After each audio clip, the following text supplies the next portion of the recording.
Alright friends, before we get into this episode, I need to go over a few changes to the Bray that have happened since the last video. As we've seen time and time again, when the Bray is around during missions that aren't centered around rootin' tootin' cowboy shootin', he can cause quite a disturbance as objects that Arthur is supposed to interact with to continue the quest tend to be unavailable. It's been a real thorn in my side, a real TB in my lung sacs.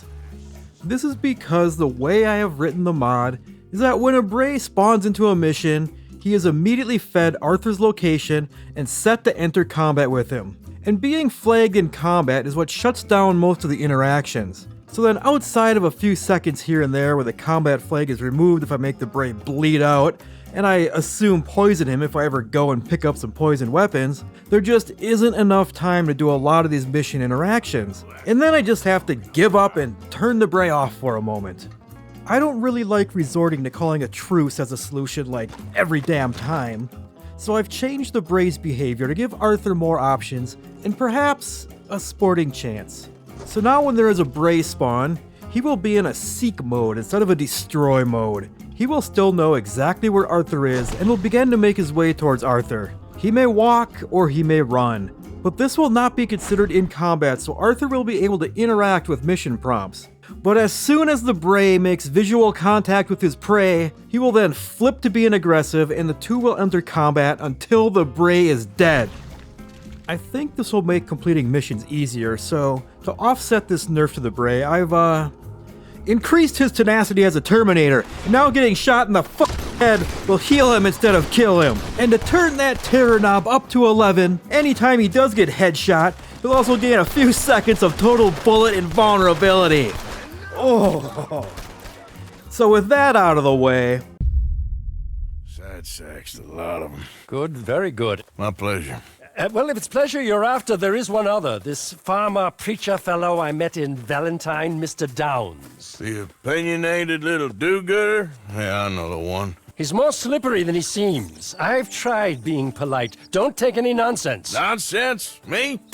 If he doesn't have the money, beat him. Well, I usually do. I know. I know.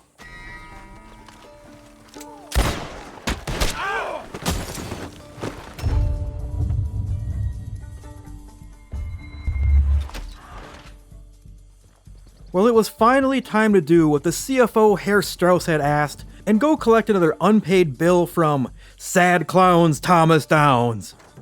Arthur had met him previously when he was soliciting for donations, but was interrupted by the Bray before he could donate anything.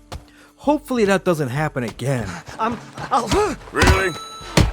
Threaten me, would you? Please, I have a family, sir, please. I don't care about your family. I'm working as hard as I can.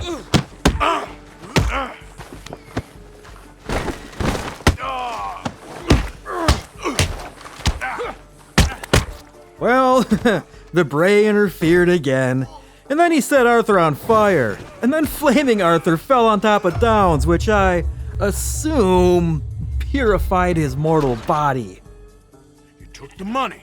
He wants it back. What's not to understand? The Bray didn't interfere on the second attempt. Mr. Downs' family came to interfere, and the debt wasn't collected. Whatever. So Arthur rode off having received absolutely nothing from Mr. Downs. And with nothing left to do at work that day, Arthur went to sleep early so he could be ready for a big day tomorrow. Oh, that hurt his spine.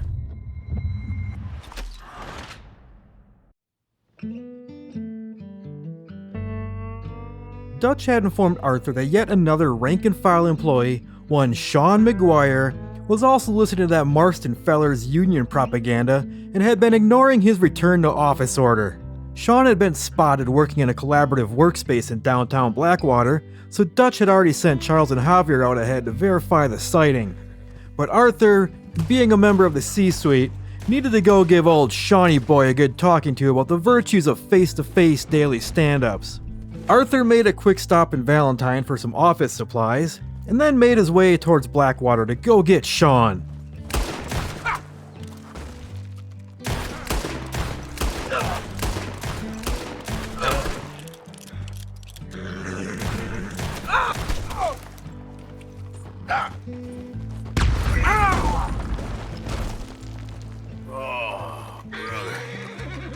Arriving near Blackwater, Arthur walked up to Charles and Javier and somehow triggered the law. Something I've never personally seen happen while trying to start this mission, but you know how the old saying goes, when life gives you lemons, turn them into dead horse loot. But having the mission glitch out on me in this way, I thought it would be fun to see how far into Blackwater I could get Arthur. And weirdly enough, the cops in Blackwater just didn't seem to care about old Arthur anymore.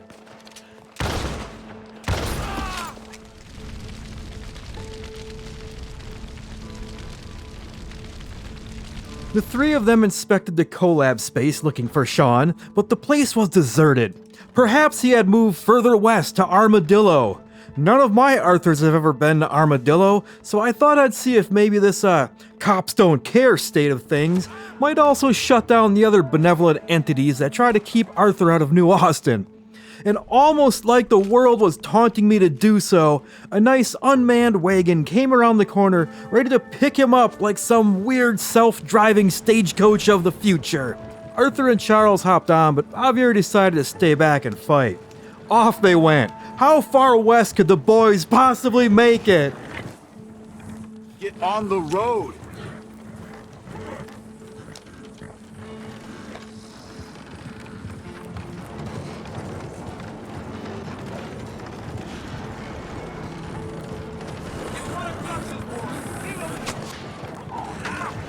Get away!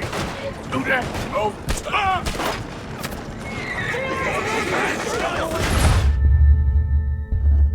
Well, not very far.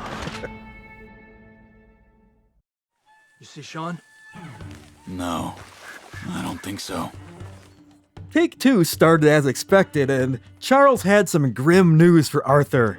It appears that Sean was abusing his remote work privileges and was now currently taking a pleasure cruise up the Upper Montana River. And he didn't even make a PTO request. Just because Dutch claims it is unlimited doesn't mean one can just skirt the bureaucracy. God.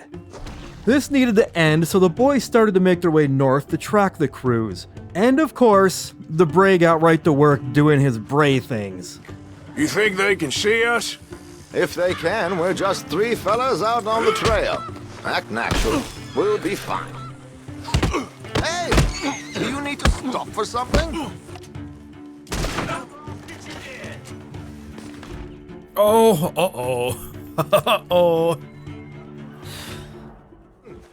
Follow me.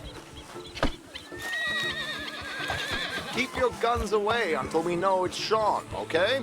Trelawney suggested we keep our guns away so as not to draw attention to ourselves from the cruise staff, so Arthur obliged. He threw the first Bray off the cliff to see if the explosion had raised suspicion, and thank God it didn't. But he didn't have time to dismount and do a little sweaty boy wrestling every time a Bray showed up. But luckily for him, his bow and arrow was on the horse. Silent, but deadly. Straight road anywhere.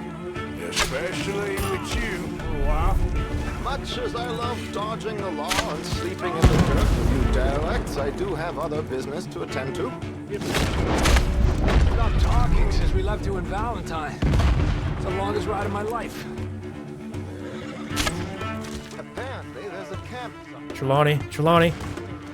God.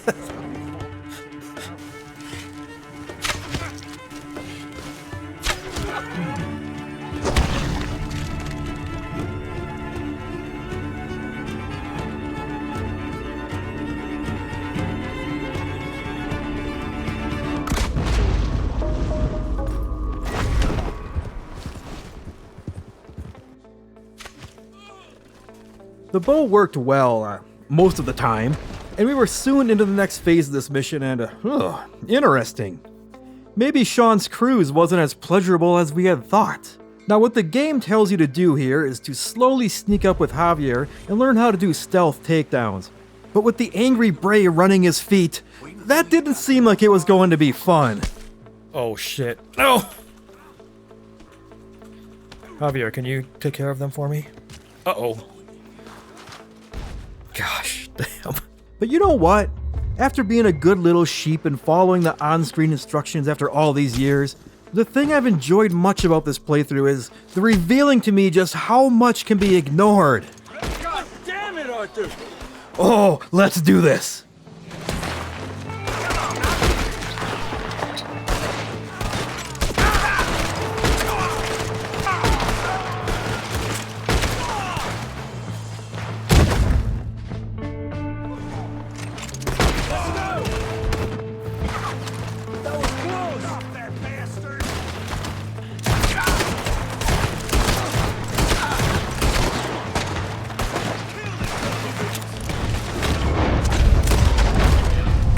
Push up on him!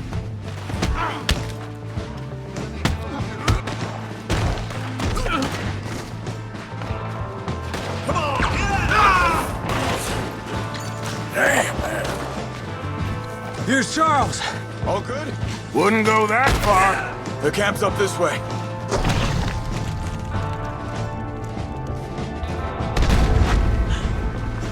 Charles, you take the right. I'll go left. Charles, you gonna do anything?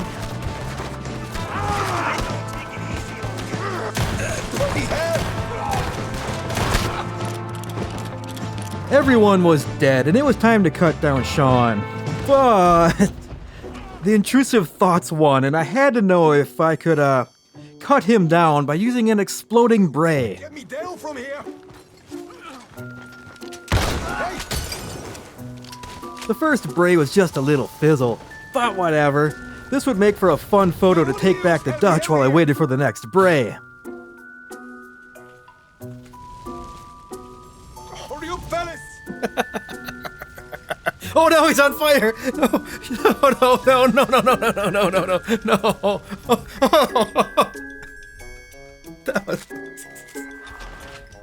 That was for science.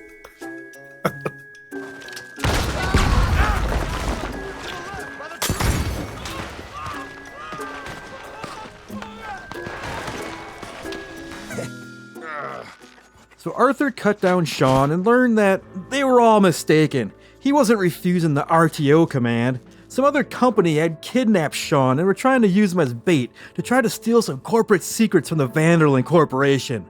Wow, what a twist. Arthur rode back to camp, gingerly crushing a cardinal on the way. Oh, I just cardinaled a horse to cardinal. Give me that, little guy. And that night, everyone celebrated Sean's return, even the Bray. And leave it, and then they left, and then they jumped back in again. Come on. You know what? And if you can tell the difference between a sheep and a man, then that makes you a better man than me, sir. Sheep. Oh.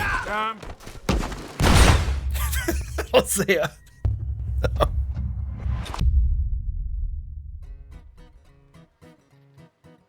Early the next morning, Arthur caught wind that John wanted to run an idea by him. Oh, John was looking for you, Arthur. Yeah, I know. Over by the tree behind the campfire. He was? Was? Really? Thank you, Mr. Which tree? This tree? Huh? Thanks for the advice. What do you want? It seems there was a trade show coming up, and John thought it would be great if we got a nice big oil tanker to paint with the Vanderlyn Company logo or something, yada yada yada. Arthur didn't care, but Arthur agreed to go acquire the tanker. Sneaking into the oil field and nabbing a tank was, uneventful. But once again, those damn intrusive thoughts won the day. Oh, there he is. Bray, goddammit. Oops. Whoops.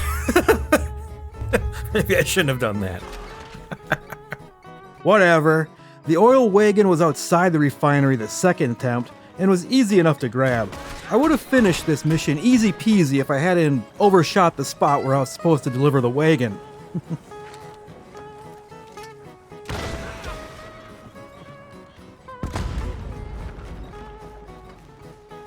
Oh no, the wagon's running. Oh shit, the law's here. God. Oh, no. This is not what I wanted.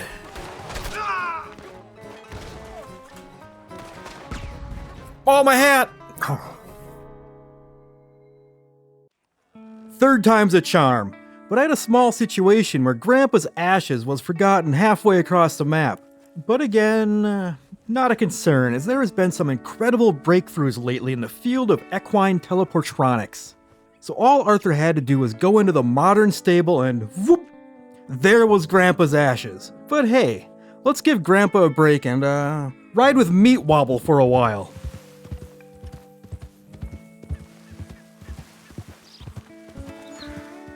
Hey! Over here! Over here! If I don't get these shackles off soon, I'm a goner. This is crazy. Just shoot the shackles! One bullet, that's all! There you go. Oh, thank God! I wish I could give you some money, or... Well, you know, I might have something of interest. Some fat fella and his wife had a pig farm. Oh, I know all about that fat fucker.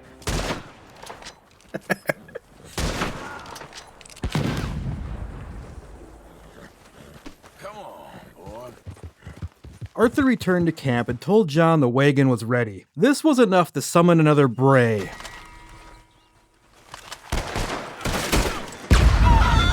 Oh, did the chickens get killed? They all oh no, no, a chicken. 2 chickens. Oh, the chickens are burning. Don't step in the chicken, John. Oh, you kicked it, you piece of shit. Well, can I get materials? Why are you all piling on top of his body? We fix him. That seems to be the way. After the chicken incident, Abigail started venting to Arthur about some company policy. See, Dutch is all, "We're like a family here!" And part of that attitude is a benefit where you can bring your kids to work instead of paying for daycare. But he'll be hard-pressed to let any of the lower-ranking employees take any goddamn time away from their work to then do anything with their kids. And sleeping under an empty desk, bored out of their mind while mom works, isn't all that great for a child. But seeing as Arthur is in that upper caste of employees where if he were to leave the Vanderlins for another company, everyone in the organization would get a long telegram about the career move. And Abigail, if she left, wouldn't. So he can do what he wants with his day. So she asked him if he would entertain the boy for a while. So sure, taking Jack fishing while Abigail finishes up her data entry grunt work sounded like a fine time.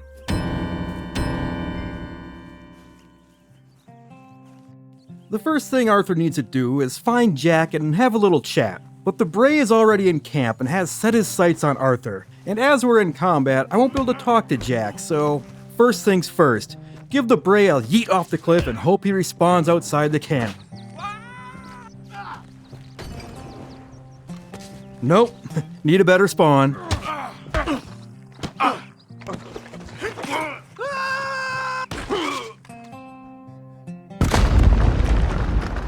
Much better. Now that the Bray isn't immediately in combat with Arthur when he spawns, it is an epic race to Jack.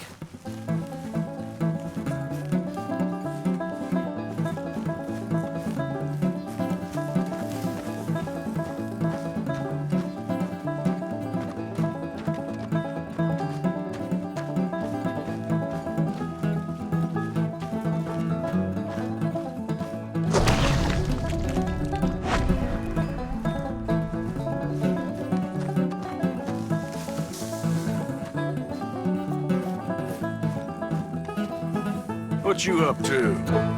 Playing. Anything fun? Arthur won this time. The next step is to wait for Jack to get his fishing pole and then lift him onto the horse. Testing the waters, I put Arthur on the horse before dealing with the Bray. Jack, get up here. Jack, get your pole. Uh-oh. What? How did the horse die? Well, that was some horse shit. But now that the Bray was hanging out near Jack, I just went to verify my assumption that I wouldn't be able to kick off the Jack conversation while in combat. And yep, no prompt when the Bray is around. So instead of walking back to the cliff, I figured I'd traumatize Jack some more and force a respawn.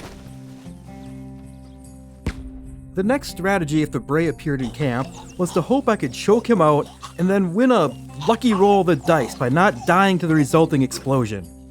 Okay, run. Care of that, did you? Oh! Too much power. Okay. Taking no prisoners. Bizzle. The next time I did make it back to Jack and spoke with him, I was hoping I could just walk back to the cliff to prepare another yeet before trying to get Jack up on the horse. But Jack, being a powerful trauma wizard, had cast a force field around himself, preventing Arthur from walking too far away. But in a small act of kindness, this limitation goes away once the boy starts making for the fishing pole. However, I decided to test the animation length instead. This is going to be fun. Jack, get up here.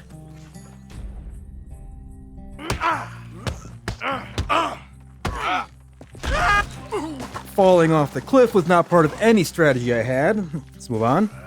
So I talked to Jack again, and this time I took the time for a full cliff yeet. Okay. Get back to Jack. The race was on! Don't even look. Just go. Come on, Jack.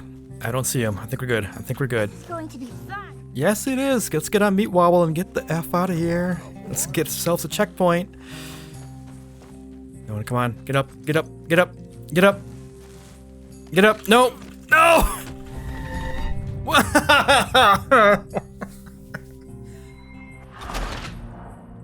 For whatever reason on the next respawn, the others in the camp were finally sick of the Bray's bullshit and helped Arthur out. Now, if they keep exploding him at the perimeter, this will be great.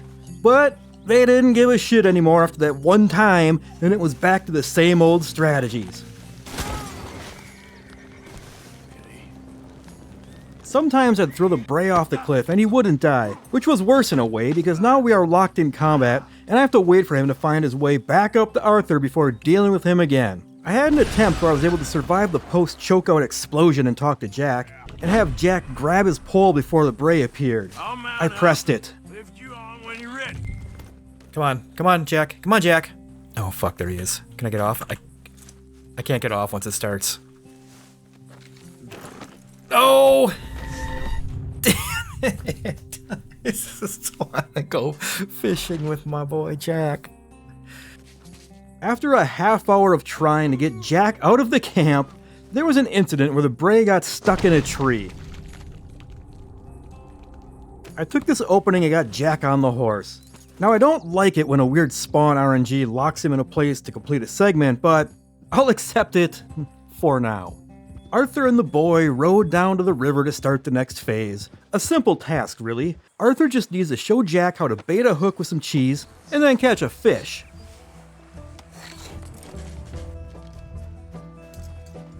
Where should we stand, Uncle Arthur? Down by the shore.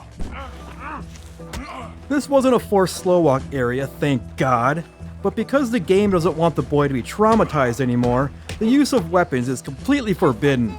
Even if it did tease Arthur a little bit by allowing him to draw his pistols, which he was unable to figure out how to shoot. Even in Deadeye. Though, that message wasn't totally the truth, as Arthur still could pull out his knife for executions.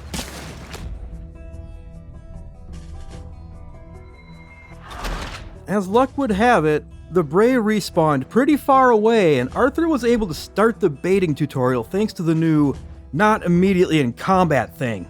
But that too did not last long. Why am I not catching any? Just be patient.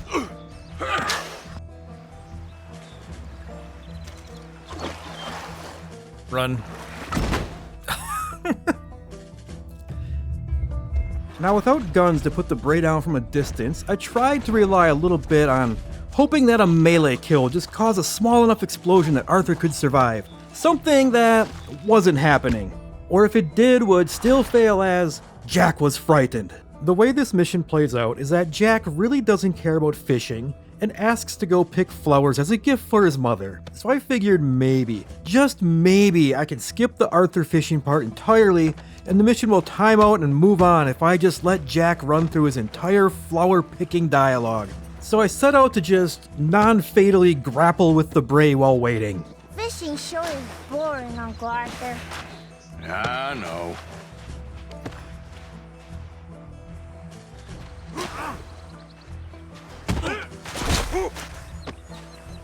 What are you making there? You'll see. It's a surprise. Eventually, Jack's dialogue ran its course, and he just got up and started following Arthur around. The mission didn't progress. I explored the area for a spell with both Jack and Bray in pursuit. I crossed the river a ways upstream, and it seemed that neither of them wanted to cross the waters with Arthur. I thought I could use this opportunity to swim back to the fishing hole and catch a fish before the Bray could wander back. But no, I got too far away from Jack and the Bray ate him or something. But on the next loop, having led the Bray away, this left him far enough away from the fishing hole that I was able to get a good amount of fishing in before he finally sundered back into combat, which got me thinking that if I had Jack following again, could I lead them both way down the river, die, and then respawn back at the fishing hole with enough time to fish before the Bray waddled back? One way to find out.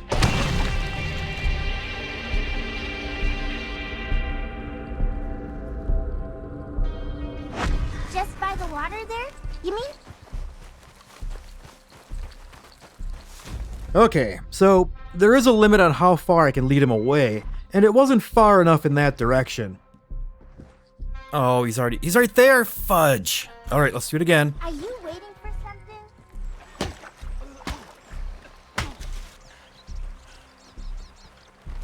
But doing the same in the other direction seemed to work better, as he just started walking back, providing time to do some hardcore fishing. But not enough time. I did some more testing and learned that even if I could lead Bray to the very boundary of Jack's event horizon, he would just do a Voorhees warp right back to Arthur on respawn. So I figured that the longest route he could take without being outside the Jack Marston or Voorhees warp radius would be to get him on the other side of the river, as he seems to need to go quite a ways upstream to cross it. But that a-hole would not follow Arthur back to the other side of the water. So, plan B. Some tasteful forced respawning gambling until he lands over there.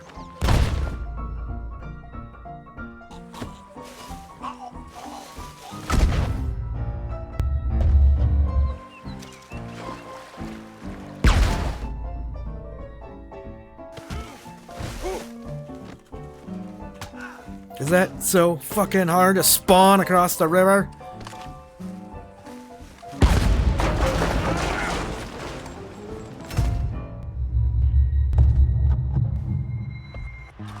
Eventually I got the spawn I wanted, but still, Arthur couldn't fish as he was spotted from the other side of the riverbank. I swam over, led the Bray to where he would be out of sight, and let him take out Arthur. And they were still in combat after respawn. Now, earlier I used the exact wording, "We'll enter combat until the Bray is dead," because at this point, that is how the mod worked. Falling out of combat if Arthur dies is not how the Bray was programmed. This also wasn't something I added for the sake of difficulty. It was a pure oversight when I added the seek and destroy logic, so I backed out of the mission to patch this bug. And while I had the digital guts of the Bray under the knife, I also thought about how if I throw him off a cliff or something, I'm still boned and have to wait as we'll still be in combat while he walks back to Arthur. So I twisted his logic core a bit and updated the Bray so that the two will fall out of combat if Arthur can break line of sight for a few seconds. The Bray will still always know exactly where Arthur is and move towards him, but this should allow a little more strategy to achieve mission goals versus just turning the mod off for a moment. One can get you another storybook. Really? When? With Bray's behavior adjusted, it was back into the second half of the mission. I got a very favorable spawn, which actually gave me time to hook a fish. But seeing as my continued entire relationship with Red Dead the past few years has been mainly creating niche experiences, I haven't really had a need to go fishing. And as this was like maybe the third time I've ever gone fishing since switching to mouse and keyboard, You've got a bite, Uncle Arthur? I fucked up. But damn, there was actually enough time to get a second fish to nibble. Which I fucked up again. Didn't hook. Give a man a fish and he'll bray for a day. Bray teach a man and the women fear him. Something like that is how the old saying goes.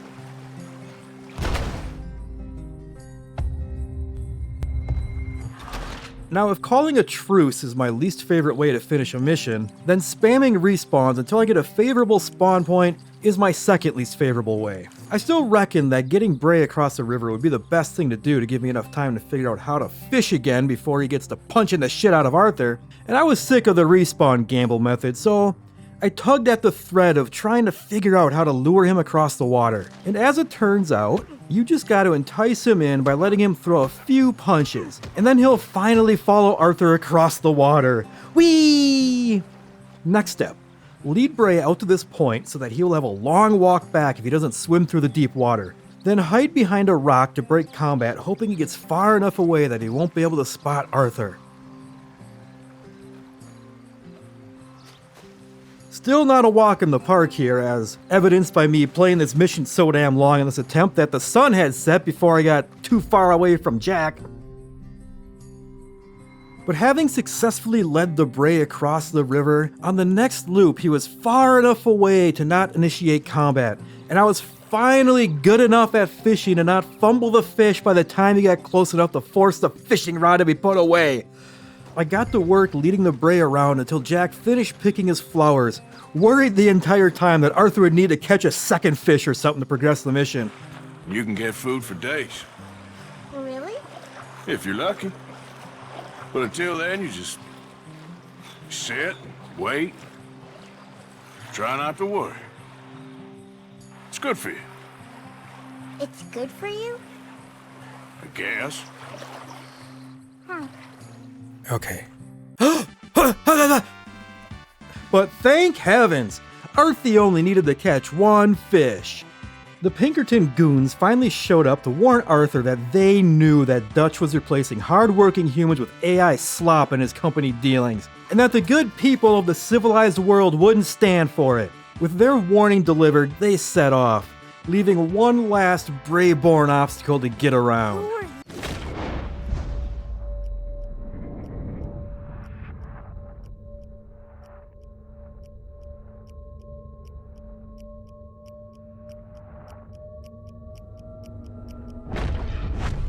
Go, go, go, go, go, go, go, no, no, no, no, no, no,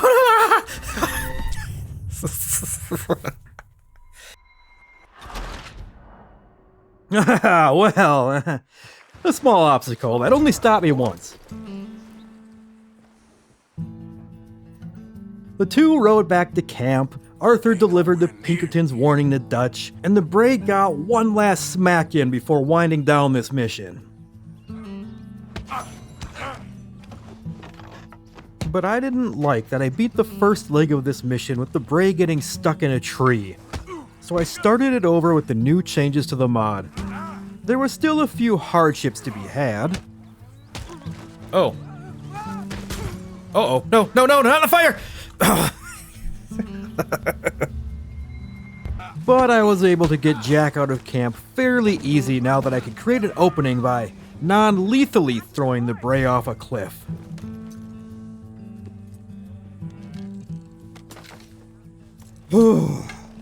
Every one of you over the past few months who predicted that this mission was going to suck, you were correct. Go give yourself a hug. But as for me, I've already pressed on, and at the time of recording this, I have finished playing through Chapter 2. So if you enjoy long play videos and want to get ahead of the edited story, I've been uploading all those sessions to the second channel. Playlist link will be in the video description. And if you're here from the future and the next episode is available, it'll be on the screen right now. Otherwise, here's some other silly that I've created for you to snack on in the meantime.